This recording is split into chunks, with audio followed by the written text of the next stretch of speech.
dibangkitkan. Pada masa tersebut, pada tahun 2021, bukan main. Dalam Dewan ni hentam kiri kanan atas bawah. Bumbung nak jatuh. Apabila kerajaan negeri Kelantan beli kereta Mercedes. Macam masalah air kat Kelantan ni adalah kerana beli kereta Mercedes. Tetapi Puan Yang di-Pertua, orang yang mengkritik apabila tak sampai 2 tahun daripada kereta Velfire yang baru, tukar beli kereta EV mewah, diam, bisu. Hidup masih meningkat, inflasi masih meningkat. Kerana kita lihat pada hari ini, kawalan harga barang, akhirnya barang tu tiada di pasaran. Saya beri contoh sebentar tadi. Bagaimana kamu nak berikan subsidi bersasar atau kawalan harga bersasar ini apabila rata-rata ramai rakyat Malaysia makan telur, makan ayam, diesel. Saya berikan beberapa contoh sebentar tadi. Ini bukan hujah baru yang MUA bangkitkan. Saya bangkitkan hujah menteri-menteri dulu apabila mereka duduk di kerusi pembangkang lawan Kerajaan Barisan Nasional masa itu. Sebab itu dalam bab ini, jangan hipokrit. Our honor is our words. Dan dalam bab ini, jikalau berjaya dilakukan, saya tiada masalah. Tetapi seperti saya kongsikan sebentar tadi, jelas melalui apa yang telah diteliti dalam belanjawan, RM7,200 peningkatan setiap tahun, mana nak dibandingkan dengan RM600 sumbangan tunai semata-mata. Itu tidak mencukupi. Yang kedua, cukai dinaikkan. Tadi saya bincangkan soal subsidi diturunkan, cukai dinaikkan.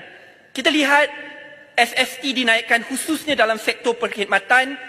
Bagi yang sedia ada 6 ke 8%, bagi sektor baru seperti logistik daripada 0 ke 8%. Lagi sekali, saya dengar hujah-hujah mereka kata, kenaikan cukai ini hanya mengenakan golongan maha kaya. Mana ada? Jangan tipu kepada rakyat. Siapa yang gunakan pos laju? Rata-rata orang biasa. Siapa gunakan GNT, The Lorry? Rakyat biasa, bukan orang kaya.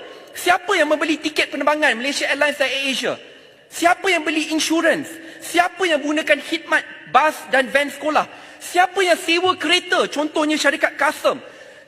Syarikat mana? Kecil-kecilan, SME ataupun syarikat kecil, yang menggunakan Facebook ads, TikTok ads. Ini semua akan naik daripada 6 ke 8%. Maksudnya Puan Yang di-Pertua, apabila kerajaan katakan, hanya maha kaya akan dikenakan kenaikan ini, it's not being sincere and genuine.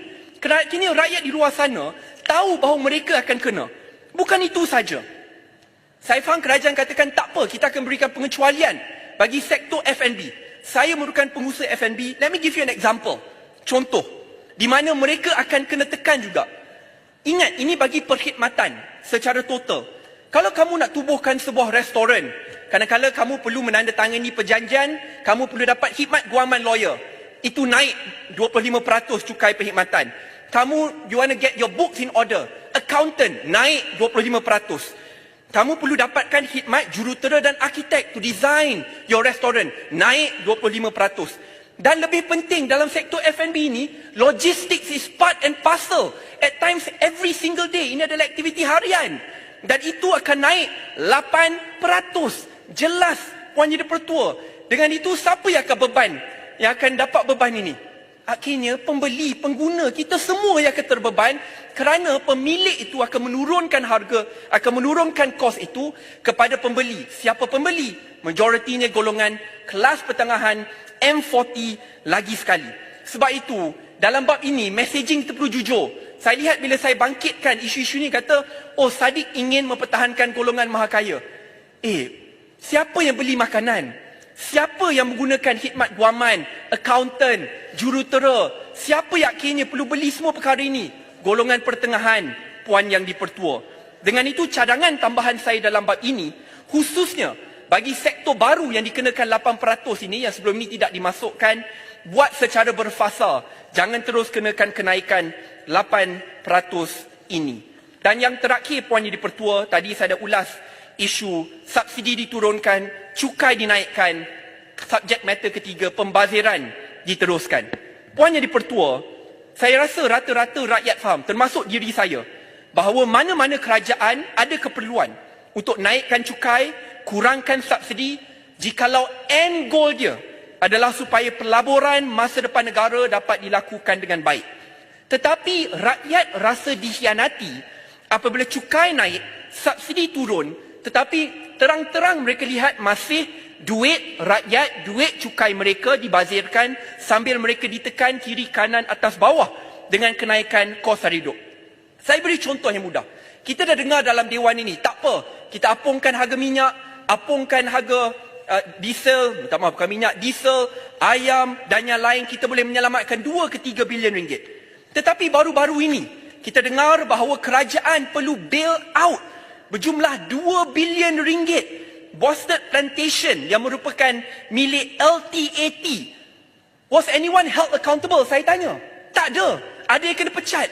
Ada yang diheret ke muka pengadilan. Tiada.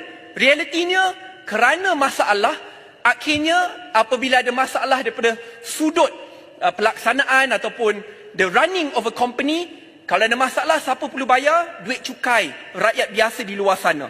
Bukan itu saja. Lihat isu LCS. Saya baca laporan PAC yang diletakkan di atas meja baru-baru ini. Daripada 6 bilion, 9 bilion dan kini naik ke 11 bilion ringgit.